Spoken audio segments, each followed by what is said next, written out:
ngeen wax seen plateau spécial bi nga xam si moo nekk tey dafa xaw a sànq tuuti rek forme ak tamit heure waaye tamit li ngeen ko doon amee à chaque fois noonu ngeen koy amee ba léegi waaye tey ñu ngi ci dal ki nga xam si mu nekk suñu doyen mu nekk Abdou Dione nuyu naa lu baax a baax le doyen. Sëñ Saliou maa ngi lay ziyaare bu baax a baax di xam ne téléspectateur tey bu ñu ma gisee dinañ ne fii moom fu mu tëllati koo xamante ne ci politique rek lañ ko daal di xam. mu jékki saa yi toog. c'est juste pour montrer que décembre c'est décembre spécial. décembre lépp a war a jaxasoo lépp a war a neex. surtout ñu nekk ci presque ci fin décembre. effectivement. te population bi dañuy bëgg di gis lu bees. parce que ñun tamit askan wi lañ fi nekkal. te comme ñu ngi fi nekkal askan wi tamit fu ñu woo fu ne dañ faa war a fekk si. effectivement muy ci musique bi muy ci actualité. muy ci li nga xam ne moo di ci des fois sax ñu xaw a laal tuuti ci ñu people ak ñoom seen parce que ci la bokk. day gën a neexal. te je suis très content même. d'être là. parce que plateau bi bokk naa jaar naa ci plateau yu bëri. mais bii maa ngi ciy doog a jaar. kon ça veut dire que tey say téléspectateurs moom dinañ gis keneen. tey damay sumi mu yére journaliste bi teg ko ne la génne yére DJ bi. tey noonu laay dool di doon di nuyu suñu bu baax a baax téléspectateurs yi nga xam ne ñu ngi seetaan. di nuyu ñi nga xam tamit ñoo di suñu mbokk internautes yi nga xam ne dañuy takku tamit di ñu seetaan. di jaajëfal ñu ñëpp comme ni ma koy defee saa su ne saa yu ma xëyee. di dugg ci comme tey aw ma ko ci matinal bi bàyyi ma profité rek daal di ko def. di dugg ci biir hôpitaux yi ñaanal yàlla fëgg seen bopp ñu daal di delluwaat ci seen i mbokk ñu dem tamit ci biir ñi nga xam ne ñoom la caabi fi ginnaaw muy ñi nga xam ne ñoo di prisonniers yi di leen ñaanal yàlla tamit yàlla génnee leen foofu ba ñu dellu si waat ci seen i mbokk yi di la bàyyi nga daal di wëyal rek ñu daal di xuus. dina tak Abdou Dione loolu moom mbégte la contentement yaakaar naa tey jii bu ñëwee toog daal di bokk plateau loolu moom contentement bu baax a baax waaye tey dina am tey suñu benn gan elle se nomme tout simplement Estelle Nati. Bonjour. Oui, bonjour. Merci vraiment de m'inviter sur ce plateau. Ok, de rien. Voilà, l'honneur est partagé tey ki ñu dalal tey moo nekk Estelle Nati nekk une musicienne. ngor ci côté di ci bay waaram bu baax a baax bu ñëwee den ci gën a yaatal den ci gën a daal di xuus bu ko defee ñu bàyyi Abdou mu daal di dalal ki nga xam si bi tey moo nekk tey ganam tey Abdou tey moom moo dalal gan tey moo dañ koy accompagner. non gan bi ñu ñoo koy partager Nati n'est-ce pas on va partager le plateau. Voilà, c'est ça. Nati, pour commencer, qui est Nati déjà?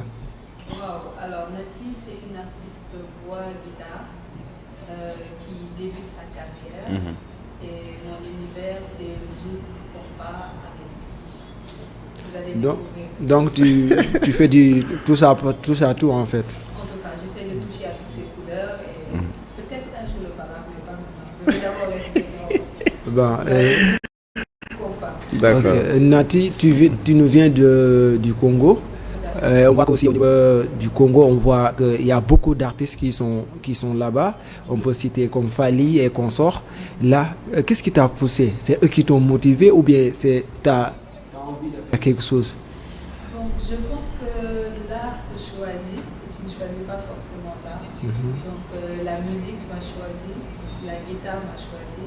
Et c'est au fur et à mesure que l'on essaie de développer les talents que l'on a, que l'on découvre au fur et à mesure. Donc, je suis tout au début. Il y a encore beaucoup d'autres choses à découvrir, à préparer. Donc, tout à l'heure, je vous ai entendu dire guitare. Vous jouez aussi d'autres instruments aussi? Donc, je joue à la guitare basse, principalement. Un peu de guitare acoustique aussi. Pour l'instant, c'est ça que je maîtrise le mieux, mais je suis très curieuse d'apprendre d'autres instruments. Quels sont vos projets? Alors, je viens de sortir un EP de 4 sons. Donc, je suis en ce moment dans la promotion de ces quatre sons-là. Et j'ai également sorti un clip d'un son qui s'appelle Jamais sans toi. Donc, mon principal projet, c'est de présenter l'artiste que je suis, le talent que j'ai, et puis on verra avec la suite. Mais vous les artistes, vous aimez beaucoup l'amour, Jamais sans toi. Si on prend Taïk, on dit le temps. Si on prend Fally aussi, pareil. On prend aussi Daiju, pareil. Pourquoi pas la déception? Vous parlez tout le temps de l'amour. Bon, l'amour est universel et il y a beaucoup de types d'amour. Il y a l'amour amoureux entre deux personnes, il y a l'amour fraternel, il y a l'amour... Donc, et en plus, on est en décembre, c'est le mois de l'amour. On va rester dans l'amour. Peut-être plus tard,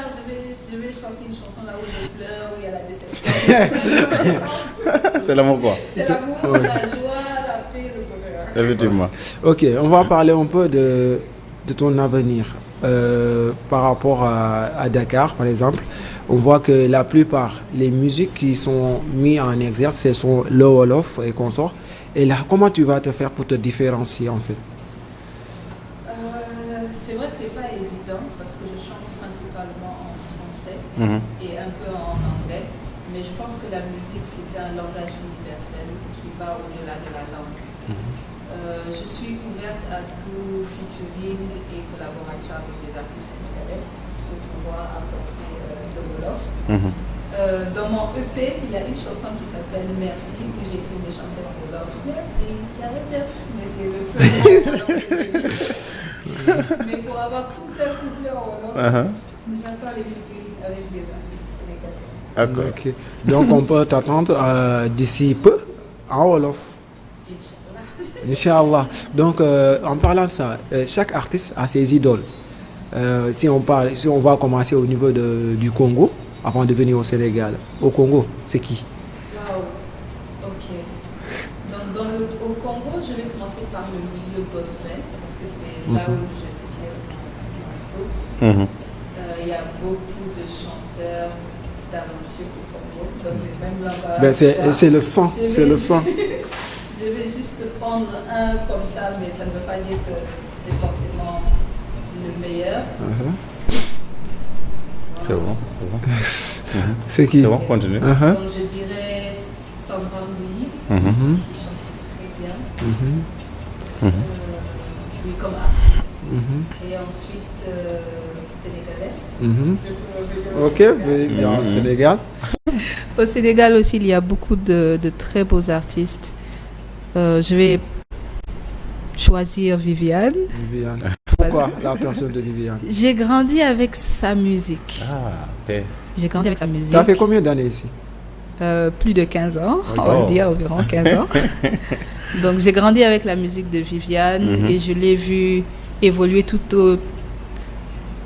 autour du temps. Elle est toujours aussi belle, elle chante toujours aussi bien. Donc Sénégal féminine, je dirais. Pour les garçons? Youssou N'Dour. Pourquoi pas Wally? Non, Wally aussi chante très bien, franchement. Ah, oui, mais ici au Sénégal, la plupart de la jeunesse, je vais dire d'une manière générale, sont focus sur Wally.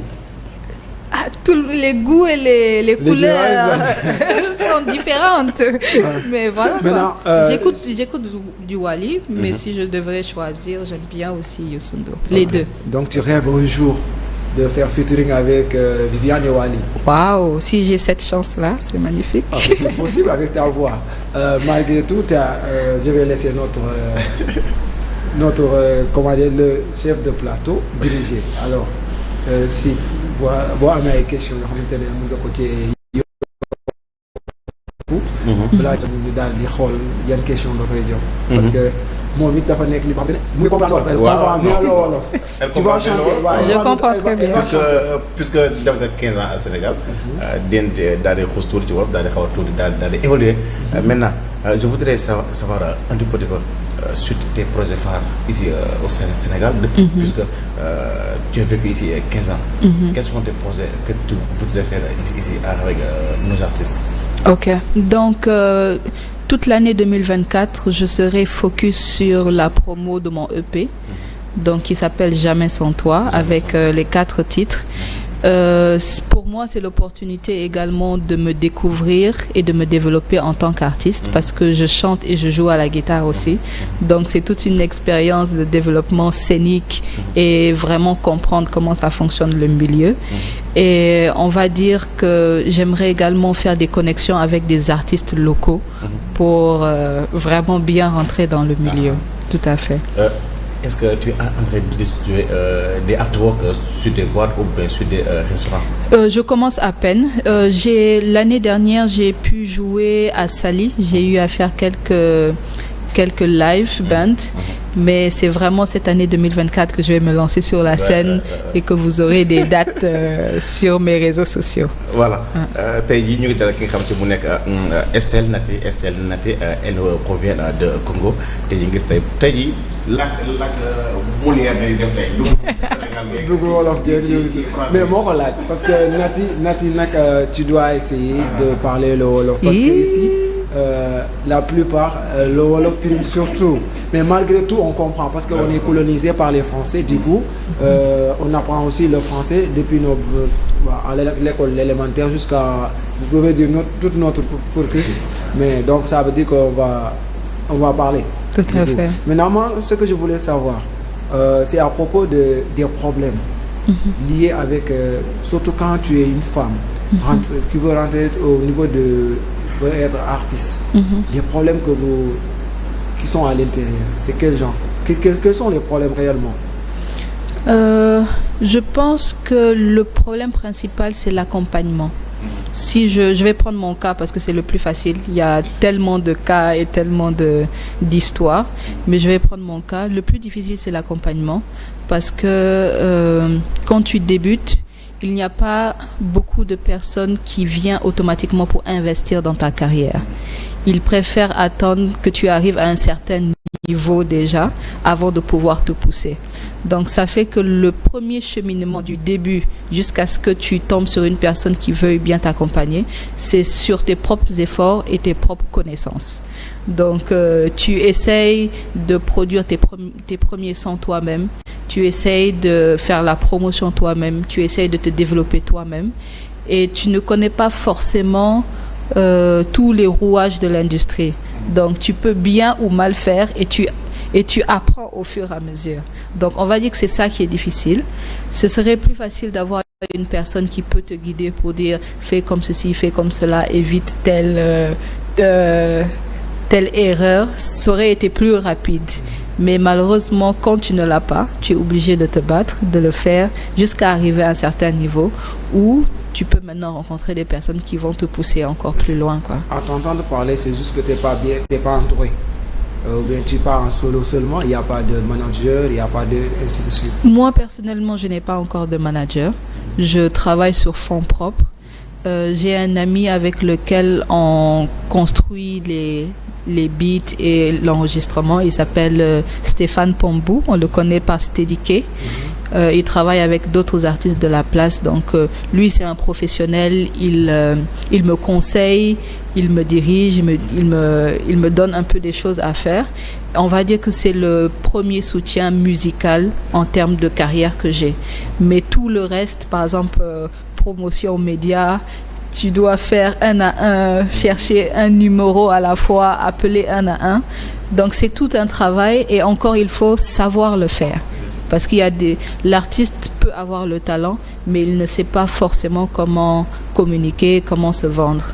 Donc, c'est toutes ces petites difficultés-là. La gestion de tes pages réseaux sociaux, aujourd'hui, tout passe par le digital. Donc, il faut avoir un minimum de connaissances sur le design, sur le montage vidéo et tout ça. Donc, être un artiste aujourd'hui, ce n'est pas juste chanter. Il y a tellement de petits trucs qui rentrent que tu dois savoir faire, mais tout le monde ne peut pas tout faire. Ouais.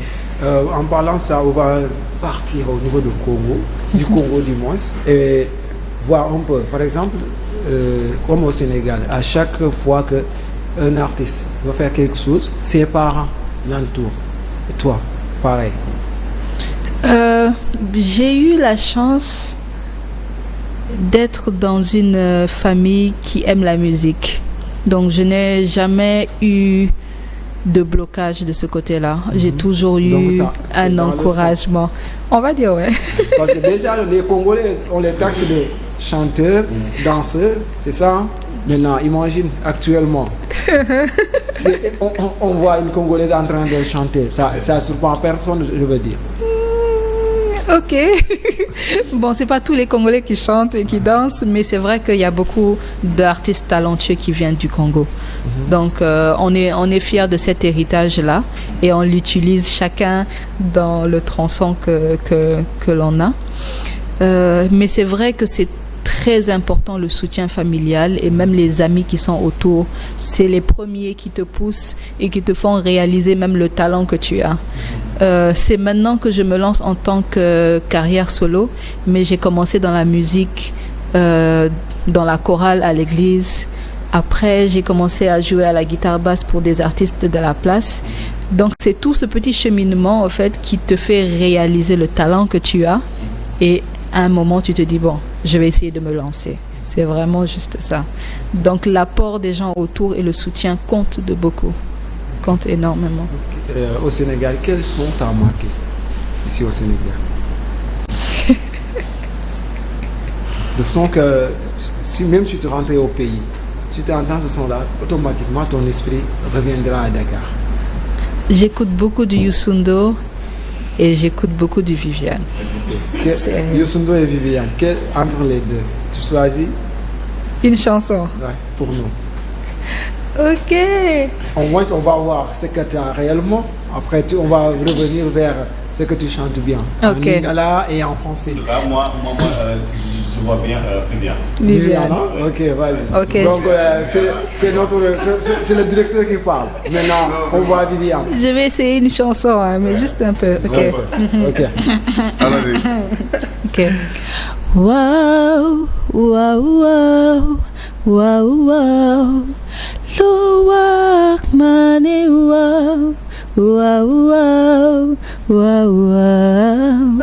En tout Ça, cas, c'est ça. Wow. Ah, c'est mieux. Ok. ah non, en tout cas boo déggee voix bi nga dégg aussi son bi xam ne macha allah voix baa ngi fi même tamit bu fekkee déggul profondément lu wolof bi mu war a jàllale xam nga maanaam Viviane bi nga war ko inspiré wàcc leen rek acapella bu dee waar ndax Viviane maanaam octave yi muy waaye ak ton yi muy waaye coomo du ko waaye Ablaye Dione Ndaanaan la Ndaanaan kullu fadrin, comme on vient de le dire. C'est pas facile de chanter les chansons de Viviane. Tout à fait. Vu la manière dont elle chante. Tout à fait. Elle chante on ne va pas dire que c'est donné à n'importe qui en fait. Mais n'empêche, tu as eu l'audace de commencer avec Viviane. Maintenant, on va juste toucher version française. Par exemple, si on parlait des chanteurs français, c'est qui te marque? Il y a un consort et consort. Ok, je vais revenir sur une artiste de mon enfance qui m'a également beaucoup inspirée. Elle s'appelle Fanny G. Elle chante du zouk. Une chanson populaire qu'elle a chantée, c'est...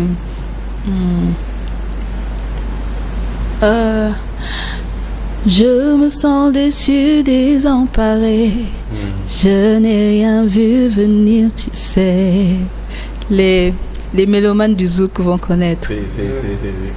Tu m'as apporté tout ce qu'il me fallait quand tu n'étais pas là, mon cher. En tout cas, c'est un zouk, Fanny G. C'est une chanteuse que j'ai beaucoup écoutée et Whitney Houston, mais je ne vais pas chanter Whitney Houston ici. Déjà, au début, tu as dit que tu peux chanter en anglais.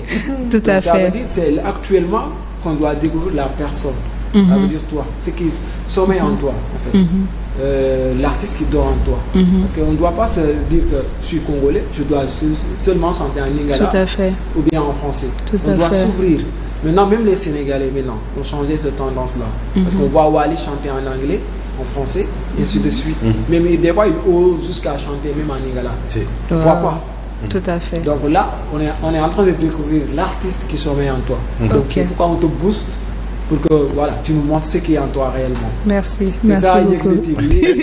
booste les gens à sortir ce qui sommeille en eux. Merci. Et là, on voit que, vu la façon dont tu chantes, on voit qu'il y a quelque chose qui sommeille en toi. C'est juste à rester à le booster, à ce qu'il te réveille. Au moins, on va voir l'artiste qui est là, l'artiste congolaise. Merci. Là.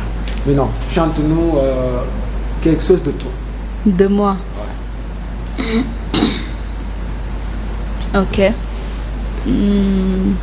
C'est une chanson que j'ai écrite et qui fait partie de l'EP.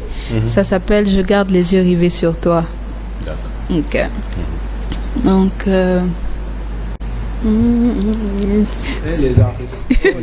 Je suis en train de l'intro. Ok. Moi, je comprends rien alors. Ça c'est l'intro quoi. C'est pour lui permettre d'entrer directement dans le but du son.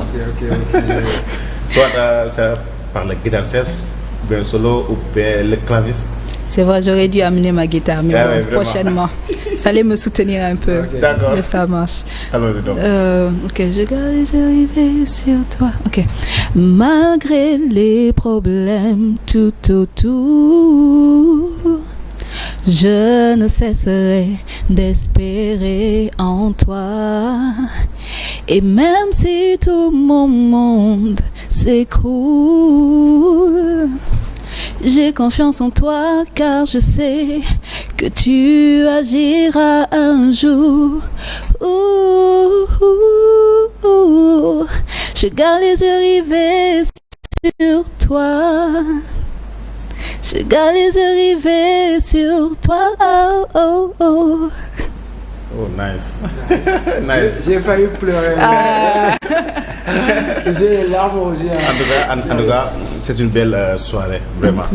Tey jii ñu ngi dal ki nga xam si mu nekk Estelle Nati jógee ba Congo mais fii na passé 15 ans fii nii bi Sénégal ñu gis te spécial décembre suba incha allah mu nekk 31 télé 30.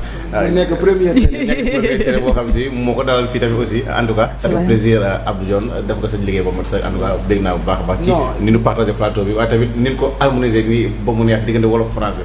non noonu la c'est il faut que ñu woon nit ñi ne wolof bi rek primé wul ci li ñuy def parce que aussi bu ñu nekkee ay ndaw dañoo war a tamit wane suñuy bopp en plus bu ñu jël yemale lépp suñu bopp parce que ñi tamit li tax may la plupart may bëgg ñuy intégrer ñi nga xam ne dañoo di les étrangers je vais même pas les appeler les étrangers parce que ay africains lañ te dama naan l'Afrique déjà benn région la man noonu laa ko gisee benn région la boo xamante ne ñun ñëpp ñoo bokk day ñoo bokk bàyyi parce que là aste lu mu mel dafa bokk ci man bokk ci nga bokk ci keneen parce que lan ñoo bokk notre peau qui est si noir te ñu ñuy glorifié wu ci peau boobu nga xam ne moom la ñu am ça veut dire que ñun dañoo war a tijji porte yi comme ni ko Yegle TV bi di defee tijjil porte bi la jeunesse ñu ñëw ne foo mun di dëkkal Congo Brazza foo mun di dëkk Cap-Vert notre porte ñun tëjuñ ko ak kenn ku ñëw dañ lay intégrer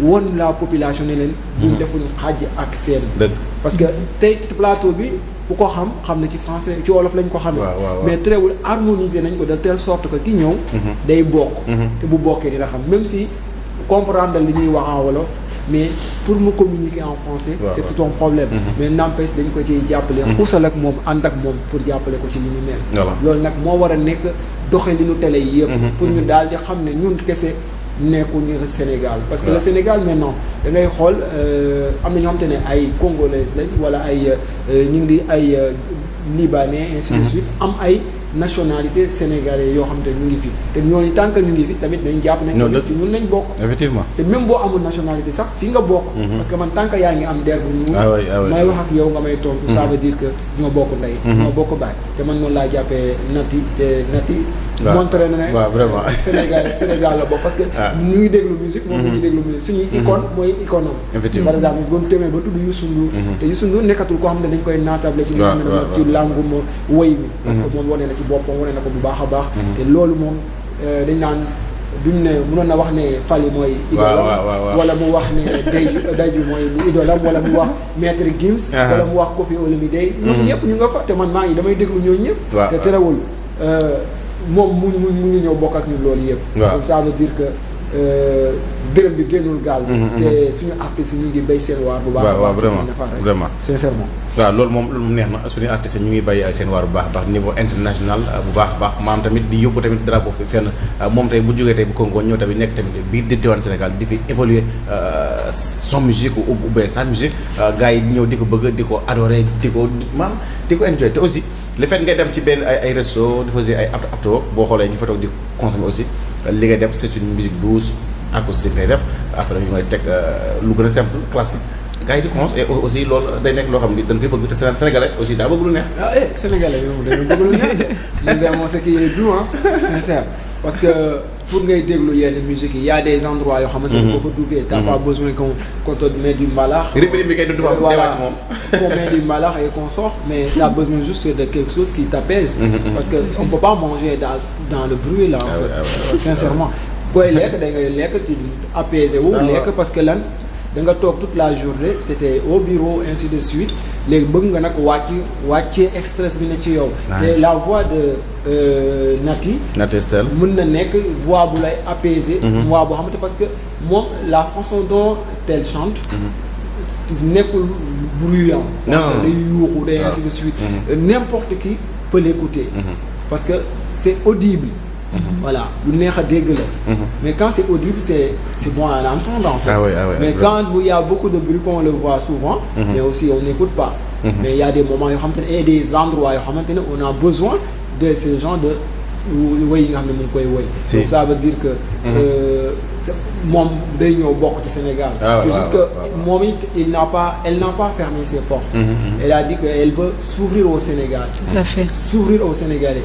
S'ouvrir aux chanteurs sénégalais, aux artistes aussi. Parce que elle est jeune, elle est pétrie de talent, elle est pétrie de talent boo xamante ne tey booy xool rare ngay gis ay jeunes yoo xamante ne elle peut chanter comme elle, parce que c'est pas facile de chanter. Surtout la manière dont elle chante. C'est ça aussi, il faut nous rappeler loolu. C'est facile de chanter au niveau des toilettes, mais c'est pas facile de chanter devant tout le monde. Effectivement. Parce qu'il y a des gens, il y a des artistes yoo xamante ne ñu ngi seen biir toilette, il y a beaucoup même qui sont au niveau de leur toilette en train de chanter, mais devant les personnes, bon, elle perd les mêmes. C'est ce qu'on voit. Mais avec elle, je sais que elle peut aller loin. Et on a espoir que boo fi ñëwaat, on va voir autre chose que ça. Tout à fait, voilà. Tout à fait. On rêve de cela aussi. On t'encourage. Tout à fait. Au nom de Yegle TV. Merci beaucoup. On va te dire que ce ne sera pas la première fois que tu vas revenir et revenir encore jusqu'à on entend Astel et Yegle dans une interview. Avec plaisir, avec plaisir. En tout cas, ça fait plaisir. Mais est-ce que Astel pour nous cuisiner notre plat national? Est-ce que je vais pas rester avec du yassa? Je pense que je vais prendre yassa poisson, c'est bon. Yassa poisson, c'est bon. Mais maintenant, le tchéoudjan, non? Bon, je peux essayer, je peux essayer, mais c'est compliqué. 15 ans à Dakar aussi. Oh. Non, mais le tchèp, c'est un plat spécial. C'est vraiment un plat spécial sénégalais. Donc, pour ne pas rivaliser, je préfère rester sur du yassa. Nati, qu'est-ce qui te marque? Quels sont les bons moments que tu as vécu à Dakar? Waouh! Déjà, le Sénégal, c'est un peu comme le pays, comme le Congo. Pour moi, c'est mon pays. J'ai des amis, j'ai de la famille qui vit ici. Donc, j'ai beaucoup de bons moments. Beaucoup de bons moments ici. Ta première réaction quand tu es arrivé à Dakar? Waouh!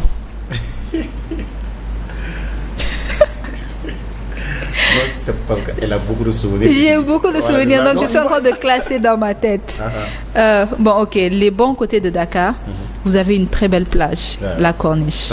Plage, soleil, sable, magnifique. Il y a de très beaux restaurants aussi, on mange très bien à Dakar, franchement. Ça, c'est sûr. Machallah. Comme une de mes copines disait, congolaise et manger, c'est une histoire d'amour. En tout cas.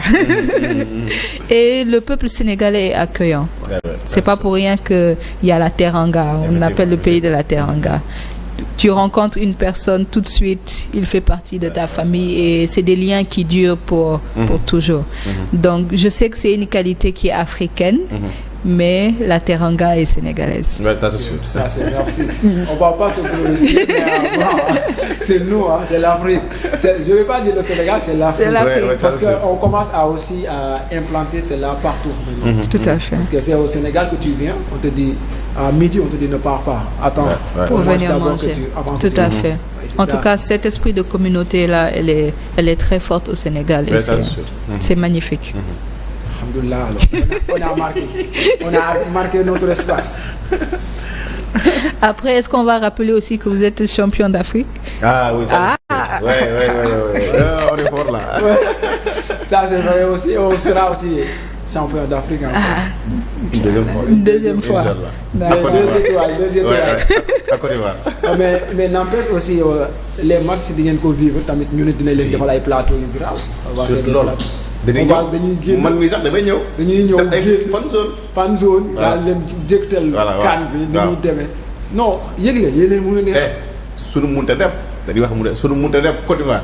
day dem fan zone fii te dañuy ànd ak. yow. Je suis là, j'ai déjà mon maillot. J'ai déjà acheté mon maillot. Elle va chanter pour l'équipe nationale. Bien sûr. Ah, mais maintenant, sur la CAN, tu vas venir avec ton guitare 16. C'est clair. Ah oui, Tu vas chanter pour le Sénégal. Tu vas supporter le Sénégal. D'accord. Même avec Congo, tu vas faire comment? Je ne suis même pas sûre que le Congo a une équipe qui représente la CAN cette édition. Donc je serai sénégalaise pour l'instant. Okay. Le temps que le Congo se qualifie pour la prochaine CAN. D'accord. Vous, vous êtes qualifié en matière de chansons et consorts. Non, ça c'est vous. Ça c'est nous. Ouais, ça, vous avez tellement du talent à Congo. Côté dance, côté musique. Non, avec Fally, design. c'est autre ça. C'est autre chose avec Inox. Nobis. Nobis. Pour loolu sax Fally sax nii le 30 je sais pas le 31 dafa war a jouer biir King Fahd. Non, les Sénégalais trop cher ici. Okay. moi sa manière de s'habiller, il est sans façon. Sa manière de s'habiller, il s'habille comme il veut. Ouais. Mais en plus il chante. Ouais. Mon problème aussi c'est Fally, ça voit avec les femmes, il y a un problème. En tout cas, le côté vestimentaire, il y a quelque chose au Congo qu'on appelle la sapologie. La sapologie. Voilà. Okay. Donc, l'habit, le paraître fait partie également de la culture congolaise. Effectivement. Tout à fait. Et votre plat aussi. Oui. Saka saka. Avec le manioc. C'est le plat national. Ah, du Congo. Du Congo. Saka saka. Oh. Ça fait combien d'années que tu as mangé le bon saka saka? Non, ça, on essaye de manger des versions sénégalaises, mais le saka saka du pays depuis 2017. Donc j'espère très bientôt pouvoir repartir. Le saka saka, en tout cas, moi, je voudrais bientôt le découvrir. Parce que je ne l'ai jamais vu. Donc la prochaine fois, je vais préparer, venir avec une grosse marmite ici. Okay. D'accord, il va donner à Salio, notre réalisateur. Il mange bien le saka saka. D'accord.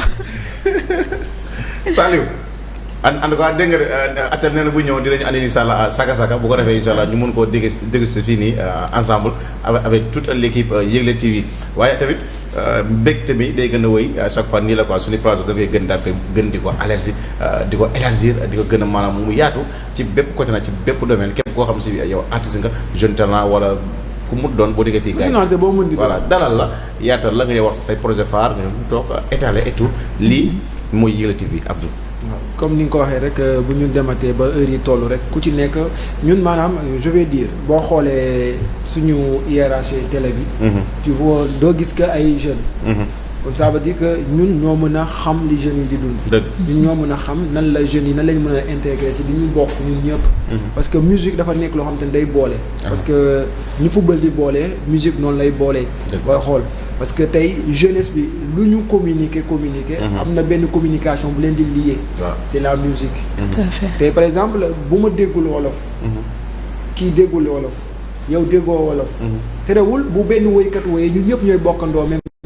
kàddu googee tey Wally Seck bu xasee ba wax benn woy ñun ñëpp a koy woy benn communication la te moo ñuy lié te loolu nag moo bokk ci ñëpp tey par exemple mën naa woy da nga des fois ma woy ay woyu li nga xam ne moo di congolaise du ma xam li muy wax mais keneen dina taxaw woy ko comme mu ngi mel ni woyu Dayjo bi moom ak Fally naaye voilà gis nga déjà gis nga li ma doon wax mu ngi nii yow woy nga ko moom fekk si na la ci te terewul même communication la am maanaam ñi ñëpp ñoo bokk li ñuy wax te loolu nag dafa bokk ci loo xam te ne moo mën a souder la jeunesse tey nag dafa jot ñun ñëpp ñu xam ne à travers woy bi nga xam ne ñoom ñu ngi koy woy dañ cee war a yee parce que la musique aussi qu'on se dise la vérité warul nekk rambax on doit quand on écoute quelque chose par exemple dañ cee war a jëlee dara loo xamante ne leçon la on peut pas tout le temps chanter pour chanter on doit chanter pour éveiller les personnes pour sensibiliser parce que c'est ça parce que comme ni ko littérature di def ainsi de suite parce que man dama naan woy c'est de la poésie c'est ay mélodies yooyu avancé ba mu jox la dara ci ay paroles yoo xamante ne ça doit toucher le cœur pour éveiller l'esprit parce que c'est ça la musique vraiment parce que dem nañ ba Thione Seck wax na ko musique bu yeetewul maanaam yeddewul voilà maanaam yedd yëpp na boole. voilà bu ko deful rek boobu ay naxaate la te loolu nag la ñu war a gis la jeunesse aussi je vais profiter de l'occasion pour ñu xam ne on a des références ñoo xam te ne ñu ngi fi vous devez vous référer sur les anciens tout à fait pour savoir ce qu'ils chantaient réellement et pourquoi ils chantaient parce qu'ils ne se levaient pas du jour au lendemain pour chanter des fois ils chantaient par rapport à des situations ils chantaient pour voilà apaiser les gens parce que bu ñu jëlee musique fa mu jógee affaire nègre ya c'est juste dañ doon toog benn moment dañuy am problème pour soulager cette liñ daj journée bi yëpp dañ doon jël seen i bool ak seen i lii di tëgg di woy booy xool jazz fa la jóge ainsi de suite benn musique boo xamante ne c'est extraordinaire moi j'écoute trop de slam man moom suis un slameur voilà man j'écoute Grand Corps Malade ñoom seen parce que là je me dis que y a pas trop de bruit et y a la communication parce que quand tu entends Grand Corps Malade rimer tu dis que voilà lui il est en train de parler avec moi il communique réellement il y a aussi des chanteurs yoo xamante ne noonu lañ mel quand il chante tout à l'heure quand tu chantais je te regardais parce que là je me sentais bien quand tu chantais parce que ça veut dire que li ngay wax sama xol lay dugg c'est ça qu'on attend de vous on ne peut pas dire que chaque fois vous nous chantez c'est pourquoi je préfère des fois ngeen di woy la déception aussi il faut chanter ça parce que on peut pas tout le temps vivre l'amour même c'est beau de vivre l'amour mais il y a aussi la déception à côté mais je vois rarement qu'on chante la déception mais quand on chante la déception on chante peu après on revient à l'amour moi je me pose la question parce que la vie n'est pas rose effectivement il y a des problèmes et aussi il faut chanter avec par exemple les problèmes qui sont liés à la population okay. Il faut aussi réveiller la population parce qu'on ne peut pas tout le temps les concerts que j'entends c'est le moment de communion là il faut profiter de ces moments là pour éveiller les personnes pour leur dire que c'est ça la vérité c'est ça il faut aussi dénoncer il faut oser dénoncer tout à fait ça je vais insister sur ça il faut oser dénoncer tout à fait. Parce qu'il y a beaucoup de leaders si tu chantes ils t'écoutent mais il faut à travers cette chanson là véhiculer le message que tout le monde se pose. Tout à fait. Le problème, qui sont les problèmes, je vais dire, qui sont actuellement au sein de notre population, au sein de l'Afrique. Parce que c'est ce que j'aimais beaucoup, c'est Alpha Blondy. Il osait dire, et il disait. Et quand il disait, tout le monde l'écoutait. Non, nice. En tout cas, si on est artiste, on est lead vocal. Quand on est lead vocal on est porteur de voix maanaam yow boo dee wax xamal ne ñëpp ñu lay bàyyi xel boo nekkee di communiquer leen wala di véhiculer leen askan bi ak ñooñu ñu lay bàyyi xel bu baax a baax tey ñu ngi dalal ki nga xam si mu nekk Estelle Nati maintenant tey un peu wolof tey bu fekkoon tey am nga tey lenn tey looy proposer tey sa côté tey musical sa côté musical tey lan nga nekkoon tey projet boo xam ne mën nga ko tegal sa côté musical. Ok. Je vais aussi rebondir, je vais mélanger les deux questions. Donc, à part le EP que je suis en train de faire la promotion, qui est l'un de mes projets phares de cette année, comme il a dit, c'est très important d'être engagé également dans des actions sociales. Et chaque artiste, bien sûr, choisit son cheval de bataille, comme on dit en français.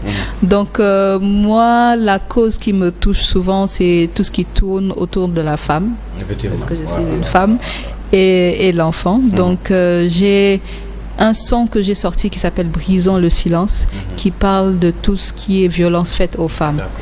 Je vais généraliser, violence faite aux femmes, que ça soit dans le quotidien ou dans le milieu familial. Donc une sensibilisation autour de ça. Donc voici ces deux grands projets aujourd'hui qui font partie de ma carrière musicale. waaw loolu moom baax na dañ ko ci ñaanal inchallah que Dieu te bénisse, voilà, t'accompagne et tout. Et maintenant tous tes projets puissent s'aboutir à beauté. Amen. Amen. Merci beaucoup. Abdou. daanaka li nga xamoon am ay waxtu daanaka rek léegi mu daal di tënk ñu am yenn yoo xam mënu ko jàllale doog a ñëw ci moom doog a mën a tàggatoo. ayca ñu bàyyi la nga doxal. ayca doxal am ñu ñaari dugg. wala Zal. Zal ba ba mu dox. Zal bu neexee nga am lenn loolu sànni moo nekk ki nga xam ne si bi tudd sax Amina Poté bi nga xam ni booba tey bi mu defee mariage ba léegi moo jëkkër ji giseen tegoonu jëkkër ji nag jóge na États-Unis tamit rek ñëw na mu teeru ko comme ni ñuy teeroo buur ñëw daal koy gàtte yàq ko ci bépp côté image yooyu bu ñu ko mënee am nga mun ko sànni gars yi ñu mun koo xool ñu jaraat ci beneen bu fekkee dugg ne rek Zal ñu jàll ci loolu après ñu daal di xoolaat keneen ki nga xam ne moo nekk Amina Poté moom mi nga xam ne moom moo teeru borom këram teeru ko ni teeroo buur ñëw defal ko nga ne ma am kër def entrée bu rëy ñoom ñaar ñu toog daal di consolé wu tour sax ay laar mu daal di jooy ndeysaan moom Amina ba pare daal di woo tamit presse bi ci bëri ñoon toog daal koy fekkee mu daal di véhiculer ay message am jàll tamit aussi waxtaan loolu mais en tout cas jëkkër ji moom vrai kaana la jëkkër Amina Poté Abdou vrai kaana la taxaw nee na sama kër damay sol kilot du ma nangu kenn dugg sama kër di ma yàq sama lees samay lenn am naa ay garde du ko maanaam artu na Sénégalais daa am lu xewoon wala. en tout cas comme que Sénégal li mu wax dañuy bañ ñaar ñu nekk ak yu mel noonu. di yàq yu mel noonu mu teel a jël ay jumtukaayam ay garde corps dama lay wax nag dans la vie dama lay wax mariage. du garde corps mooy téye mariage. dëgg. tey mu wutal garde corps yi gën a sophistiqué dans le monde. nga teg ko sa buntu kër. sa mariage yaa koy gérer sa bopp.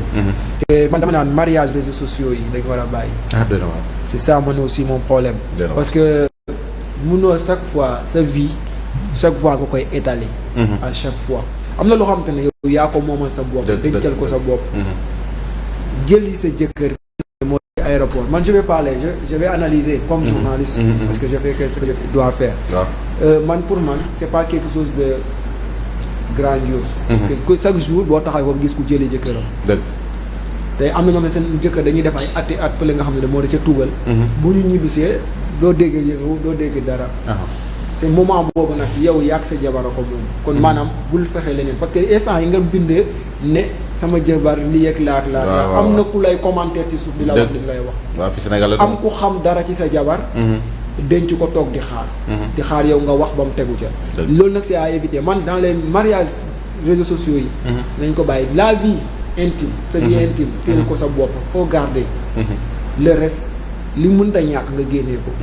mais par exemple nga bëgg boo duggee ci biir toilette yi nga wax sa jëkkër bu woddoo nga wax bu pompoo nga wax bu jiwoo nga wax. di tagee rek mais à la fin est-ce que yow sa mariage tu le consommes ou bien c'est internet yi ñooy consommer sa mariage. vie internet na am voilà loolu nag dañ ko war a éviter. vie internet xam nga sutura dafa baax. nit da ngay may sa bopp sutura te maanaam li nga xam ne moo di sëy nekkul sëyu réseaux sociaux. sëy ya nga koy gérer sa bopp téye ko sa loxo. gaa nag c'est très beau sa jëkkër nekkoon extérieur ñëw mais man je vois mal que ñu koy def ci internet ak ainsi de suite sincèrement bu nekkul le buzz ngay wër. conférence de presse kay na def. conférence de presse ci biir kër gi gars yi ñëw tere ko. ay journalistes waaw dégg ko ay micro. ay journalistes wala ay animateurs. ay journalistes boobu ñu ñëw dégg ko ay micro. jëkkër ji véhiculer message am li mu ko wax lépp wax. mais attends après qu'est-ce qu'il doit nous apporter. bon je sais pas. est-ce que yow bu waxee loolu suñu xiif ak suñu mar day dañ. parce que là actuellement Sénégal dañoo am problème yu bëri yoo xam ne ñu ngi fi tegu. gis nga conférence de presse boobu mu génnoon wax ci lu am solo. parce que man je me dis que man. sama bopp laay waxal. li mu fa wax noonu man pour man amul solo. ci man parce que mënuma gis ngay nit ñaa ngi dee ak xiif ñii di dee ak mar. ñii di peine pour avoir benn 100 francs bu ndaw. yow nga ñëw taxaw tey naan sama jëkkër laa sama jëkkër li sama jëkkër laa moi je me dis que bon il n'a rien ou bien elle n'a rien dit de spécial. voilà mi ngi noonu dafa jël rek wax li ñëpp xam parce que ku nekk yaa ngi neexal sa sëy. dëgg waaw te kenn yëgut. kon boog moom lañ neexal seen sëy. waaw mu ngi noonu kon ñoom kon boog na neexal seen sëy te ñu nekk ci jàmm ak salaam ak ñëpp tamit waaye tamit ñu gis léegi période bi nekk nii gis nañ Dakar foo tourné yaa ngi gis ñu ngi ko décoré ay jeux de lumière mais aussi bu ne décembre wala 31 nga ne ay feux d'artifice chaque année mu def ay jiyee image yooyu tamit yaakaar naa ni Zal boo gisee ne baax na biir place de l'indépendance par boobu am na frontak ndax lan ay feux d'artifice yu booy doon taal benn côté commencé di jàpp di tàkk lu bëri chaque année boo gisee boo fàttalikoo da nga gis ñu ne Dakar côté bi wala côté bi. yow Dakar ngeen gis rek mais village sax man ba may nekk xale quand j'étais un enfant là j'étais terrible man je me rappelle des fois xam nga heure bi day fekk ñu góob. mboob mi ba pare daal di dee. day wow quoi. des fois nga dóor sa pétard mu tëb dugg ci biir. Non, nga taal lu bari. non, l'enfant. Non, si on grandissait pas, ce serait pas bon. Maître Zal gis nañu image yi. c'est non, bon. sérieusement. xale bu doon màgg. dina métti parce que man j'ai fait de. Ah beaucoup même. Oui, j'ai fait. mais tamit mais je me rappelle 31 décembre ma gën a marqué c'était à Dakar. boobu ñu ngi nekk ay xale yu ndaw comme mag ñi dañuy dem le 31 décembre. ñun ñu wut suñuy xiir. nga ne ma. Nati, tu comprends xiir.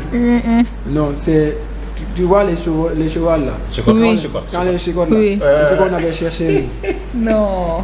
Non, c'est que parce que ay xale lañu woon on était des enfants. Tout le monde partait ñoom ñëpp dañuy daal di dem ñun ñu ne pourquoi pas chercher des chicottes. Maintenant si on voit deux couples. Ah, ok. Si on voyait deux couples on chicotait. Pour les tabasser quoi. Ouais, on chicote on court.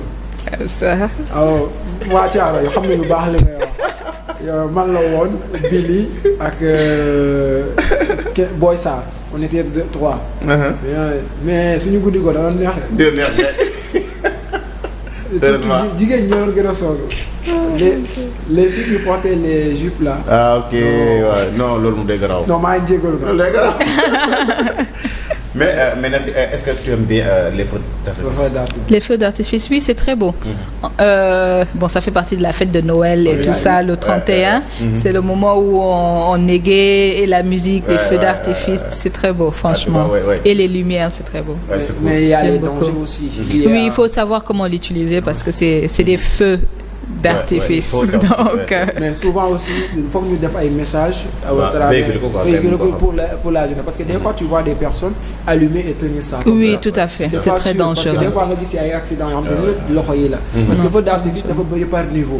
parce que am na yoo xam te ne genre de bombe la je vais dire. Bombe Tout à la fait. waaw ça quand ça fait boum ça fait boum ah. Tout à fait. c'est ça tout à aussi fait. ñoom ñu bàyyi ci xel bàyyi xel tamit ne am nay dëkkuwaay yu leen yor.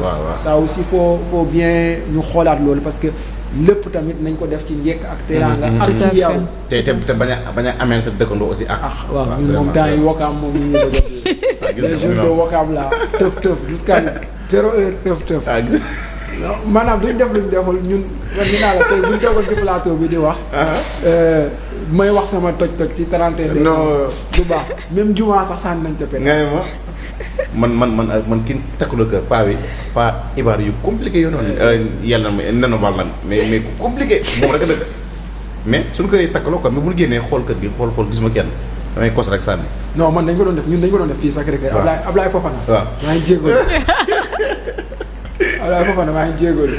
léegi paa bu bëggee day yéen xool du gis kenn bu duggaatee sànni mais benn malheureusement pour moi dafa kose si bunt bi fi ma kosee sànni rek mu génn.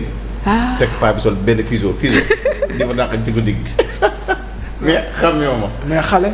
ma dawloo ko fu mu sonn. non xale c'est l'enfant est terrible. non xale kay. moo tax bu ma toogee des fois je vois des enfants ñuy def yéen yi damay ree. non dëgg da ngay xam ne jaar nga ci ba jàll. waaw daa yéeme. te maanaam tey lu ñu saay. ñun xam nañ ne def nañ suñuy saay. ba ñëw toog mais it nañ bàyyi xel ci feu d'artifice en plus ñuy comme 31 décembre la ñoom ñëpp ay taal. dem day jëmmal na ñu ngi dugg ci at gu bees. nañ bàyyi xel tamit ci loolu wala ñu defal leen benn espace boo xamante ne ñoom fa la ñuy nekk pour uniquement taal pétard parce que tamit bu jaree force de l'ordre de sécurité nag heure bii dañ leen di soxla heure bii dañuy soxla ñu veiller ci li nga xam ne moo di sécurité parce que jusqu'à 3 heures 4 heures du matin jàppal ne les feux d'artifice vont continuer parce que dañuy xaar ñu sonné cloche de minuit comme on le dit pour mën a dugg ci li nga xam ne moo di ci beneen bés ñu dugg ci beneen année man je vais après on va profiter de l'occasion souhaiter ñëpp joyeux année bi moom ñu jeexal ko vraiment ñu amul jabar dafa mel ni pour l'instant ñoo fi mujj waaye tamit gars yi ñii luy oto yi di dawal sama mbokk buloomaan ne nan def nànk ne yaakaar naa à chaque fois nga dégg jéeya mbëkk na fii wala oto bi dal na fii nangam nan dal def nànk xale nga mais d'accord nag bul fooy lenn ba mën a yàq tamit sa avenir te oto bi moom ma ko dënk loué surtout li nga wax noonu am na solo parce que da ngay loué en plus les enfants léegi nekkatuñu ay enfants normal. Il y a des enfants anormaux parce que lan au lieu de conduire seulement dañuy jël di ci boole waale yeneen substances yi ñuy jël. C'est ça aussi, il y a la drogue qui nous tue actuellement, qui tue notre jeunesse. C'est ça aussi, on doit carrément y remédier vite fait et bien fait. Parce que mënuñoo am ay jeunes yoo xamante ne da ngay dawal oto. di ko dawal allure boo xamante ne. doy na waar te en plus t'es pas lucide en fait. Soit tu as bu de l'alcool ou bien tu as pris des substances yoo xamante ne voilà ça aussi de 31 dañ ko ciy nemmeeku ay accidents yu bëri et ça moom sincèrement c'est à éviter mën nga dem si da ngay dem boîte de nuit nga dem boîte de nuit boo paree nga jël taxi nga dem ñibbi ngay dem seeti say andi jàmm dem waxtaan ak ñoom ainsi de suite nga def li ngay def bu nekkee da nga louer oto bañuñ loolu bañuñ ngeen louer oto mais li ñuy bañ c'est juste ngeen abusé wala ngeen def ci lu ngeen warta def te xale yu jigéen ñi tamit xam seen bopp bu baax parce que surtout ça parce que heure bi tamit lu ne da ciy xew lu ne da ko ciy gis tey ngay ànd ak nit muy dawal yenn comportement di am ko ci oto pour man mieux vaut nga ne ko may ma wàcc parce que sama bakkan moo ma gënal maintenant sama bopp ma la gënal di bañ naa la c'est ça aussi mënoo dugg ci nouvelle ci at bu bees ñàkkaale ci sa bakkan waaw ñu ne ca at bu bees bala ñàkk bakkan kooku moom mooy ëpp na koy doon c'est malheureux Estelle, comment tu as vu les décorations de Dakar, les lumières, les lampes? Ah, très beau, hein? Chaque quartier a sa décoration, a ses lumières. Au niveau du centre-ville aussi, ils ont mis de très belles lumières. Franchement, Dakar en ce moment est illuminé. On appelle ça illuminé. Illuminé. En tout cas, nice. Dakar, wow. Côté mairie. Maintenant, moom, qu'est-ce que tu as prévu pour le 31? Le 31. Ou bien tu vas sortir entre amis principalement entre amis, entre familles. Bien sûr, il y a l'église pour le 31. Donc, on sera à l'église. Et après, c'est les amis et la famille. C'est la super. En tout cas, ça sera la fête. Yo, faut biir Wakam dañ ko décorer ba nice. Wakam man damay génn nag c'est ça mon problème je sais pas. man moom dafay kaas ndax Kër Massar. non bien vrai que ki fa nekk maire Bilal ñu ngi ko ñaanal fi mu nekk mu gën a jàmm dañ ko jël mais ñi fa nekk ni yore budget Kër Massar def nañ leen sax Kër Massar kenn xamul lu mu doon comme naan na fa fee ne benn jeu de lumière fee benn jeu suuf fond bi ay fil barbale wër benn ñaar ñett benn rombal waaye nañ ci mel ni kuy décorer xale. bu daal dañuy génnee budget ne dañuy décorer. bari ñu ngi jël ñaari artistes kenn ki ñu ngi koy fay 10 millions kenn ki ñu ngi koy fay 3 millions pour nga war a ñëw ci biir département bu Kër Massar Kër Massar compte 6 communes nekk département bu bees lu mu dee am na 4 coins ñoo fa nekk sëlëb yoon bi nga mun ñoo ko décorer ba mu baax xale yi bu ñëwee vraiment fa la ñëw taal say ay feux d'artifice mais kenn xamul lu Kër Massar dina loolu lu leen neex nañ def man nag boo neexee da ngeen tàggat ba ngeen xasoo mais xam ngeen ne def ngeen lu leen neex waaw Wakaam de su ma juumul man je vois man gisuma man boog génnuma boog. sa côté yow génnoo quoi. génnuma côté boobu mais je pense que war na am ay décoration en tout cas ba dugg croisement bi nii. war a dem yoonu Wakaam j'ai vu que là-bas waaw am na lumière et consort. loolu ba ci rond-point bi nga xam ne moo dugg tamit côté IHO. gis naa fa ay décoration mais à l'intérieur de Wakaam je suis pas carrément sûr te bëgguma wax lu ma wóorut. mais je sais que foofu moom. mu foog naa moom dinañ féetu parce que ñoom commencé nañ féet bi à l'avance moom man moo xam naa sama néeg laay tëdd moom kenn du ñoom voilà mi ngi noonu léegi li amoon ci waxtu yëpp dafa mel ni jeex na su ko defee ñu jox ki nga xam si mooy ki dalaloon tey mu nekk Estelle Naty la congolaise très radieuse même et merci macha allah rayonnante c'est Noël le mot de la fin merci beaucoup pour cette invitation pour Yegal TV.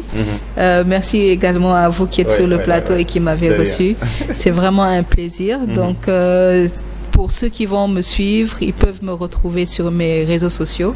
Donc, le nom, c'est Estelle Naty sur Instagram, YouTube ou quoi que ce soit. Snap aussi? Non, pas encore. TikTok? On m'a parlé de TikTok aujourd'hui. Je vais ouvrir le compte aujourd'hui. Voilà. Mais principalement YouTube, Instagram et Facebook. Et Facebook. Comment Estelle Naty? Estelle Naty. Officiel ou bien? Non, juste Estelle Naty. Maintenant, il faut ajouter officiel. Voilà. D'accord. Ça marche. Et je souhaite bonne année à tout le monde, vraiment. Et bonne année 2024. Merci. Beaucoup de bonheur, beaucoup de paix. Amen, que tous vos projets se réalisent. Et Dieu est avec nous. Allez, merci. Voilà, noonu la mon doyen Abdou Ndione tey bëgg naa kontaan naa pour la première fois ñu bokk plateau spécial 30 bi di waajal incha allah atu bees Abdou tey loo ngay toll. bon dama naan jaajëfatee rek di ñaanal la damay commencer ci kër gi rek. commencer ci nga xam ne mooy ku mag ki muy DG. le directeur monsieur Thierno Lo. ñu koy ñaanal bu at goo xamante ne dañ nekk atu naataange. amiin amiin parce que tey. bu ñu toogee fii di wax c'est grâce à moom. parce que tey moom dañu lu mu neex bu ñu fàtte que ñu fi teg. parce que bu ko neexoon mën na jël ñeneen teg ko fii. mais moom mu ngi béy waaram ci côté googee parce que jël nañu teg ñu fi. ñuy garaaw ñu ngi def suñuy. tooxi doona sax des fois mu toog. xam ne ñii li ñuy def dara baaxu ci. te terewul mu ngi ànd ak ñun di soox ak ñun. di ko jaajëfal di ko ñaanal yàlla may ko li mu bëgg ak li mu bébét ci li nga xam ne moo ci télé bi. di ko ñaanal tamit ci avenir am lépp loo xamante ne yàlla tracé na ko mu daal di ko am. ma daal di ñëw ci ñi nga xam ne ñoo nekk ci biir télé bi. ñoom ñëpp lay ñaanandoo parce que du ma wax kii wax kee. mais damay ñaanal ñëpp koo xamante ne yaa ngi fiy nekk rek di fi yeewoo. wala di fi liggéey. yal na yàlla may la li nga bëgg. may la li nga lu njortu li nga xam ne de moom nga bëgg. tamit ñu fonk seen waajur yi. parce que chaque jour la lay wax ne leen waajur mooy lépp tey li may ñaan nii sa waajur bu la ko ñaanalul amul njëriñ. nañ tey fin d'année bi dama doon jàpp ne tey ku sa yaay di nekk ci biir suuf di dund. ci moom nga war a dem sàkku ñaanam. wala ngaa génn. loolu dafa nekk lu am solo. tey. man bu nekkoon occasion yi yu bëri am naa ko man ci sama yaay laay dem tàllal ko loxo ne ko carrément ne ko maman man année bi yow laa ko jagleel parce que sama yaay mooy sa doole sa papa mooy sa doole te munoo am lu leen ëpp kon ça veut dire que année bi tey boo koy féete kook ñoom nga doog a génn man daal di ñëw nag ci mu Sénégal di ñaan yàlla Sénégal li ñu jot a dund mu jàll yàlla bu mu amaat parce que da ngay dégg ñu naan bu naree ñaaw na mel ni 2020 déedéet at bi ñu génn moom yàlla na bu mu mel ni suñu yàlla bu ñu dara mel ni amiin parce que at bi ñu génn tàng na métti na trop te déjà at bi ñu génn rek mburu manqué na fi xale yi dee nañ fi leneen ak leneen xew na fi yoonu gaal gi waaw gaal gi yooyu yëpp am na fi mbëkk mi am na fi maanaam mbënd mi taxaw fi leneen ak leneen bébé yi di faatu récemment ci affaire Ndella Madior yooyu yëpp bu yàlla bu ñu ko dundaat parce que dañu war a dépasser stade bi en tout cas di ñaanal téléspectateurs yi yëpp képp foo ni waaye nekk rek maa lay ñaanal ni la yàlla li nga bëgg rek yàlla defal la ko ci barke yàlla mi nga xam ne moo ñu sàkk parce que ci barke dañuy taxawee ci la ñuy defee léppam di leen jox dig daje ba ëllëg sëñ Saliou kontaan naa yow it maa ngi lay ñaanal ñu lay dégg fu sori Nati toi aussi je te souhaite le meilleur. Merci. Que Dieu t'accompagne dans tes projets. Amen. Contentant aussi là où on entend Fali, là où on entend Viviane, ainsi de suite. Sincèrement, ça me tient au cœur de te le dire et je l'ai fait. Et je pense que Dieu va entendre nos prières parce que c'est ça aussi qu'on peut faire à cette occasion. En tout cas, je te souhaite le meilleur. Merci. Et le meilleur reste à venir. Merci. wala jërëjëf Abdou fi nga daanelee fa laa ñëw daal di remercier ki nga xam si moo nekk sunu PDG monsieur Thierno Lo le président Thierno Lo di ko jaajëfal bu baax a baax bu demee ba toog fii daal di am kàllaama wala di wax nit ñi di ñu déglu moom la moon dimbali moon dooleel di ko ñaanu bu baax a baax moom loo ndam si réew mu yàgg fi loolu dëgg na ànd ak wér waaye tamit waa kër gi équipe Yegle TV bi yëpp di leen ñaanal gudd fan ak wér waaye tamit dugg ci 2024 incha allah am beauté clôture ko tamit am beauté incha allah ñëpp am jàmm ak tawfeex waaye tamit su ma demee tey bay nommé femme de l'année lay wax de femme de l'année Abdou maa ngi koy nommé ki nga xam si mu nekk maman adorée moom incha allah le 1er janvier le premier jour de l'an mu nekk anniversaire am maman Binta ok joyeux anniversaire maman voilà maman joyeux anniversaire Joyeux anniversaire. Fallait chanter pour elle. waaw santé pour elle. D'accord. Elle s'appelle maman Binta. Maman en tout cas Binta. maa ngi koy ñaanal moom gudd fan bu wér femme de l'année laa wax de moom laa koy nooy man sama côté man en tout cas di ko ñaanal non moom ñun jox nañ la ka parce que yaay mooy lépp. waaw L'amour d'une mère ne s'éteint jamais. En tout cas. en tout cas brave femme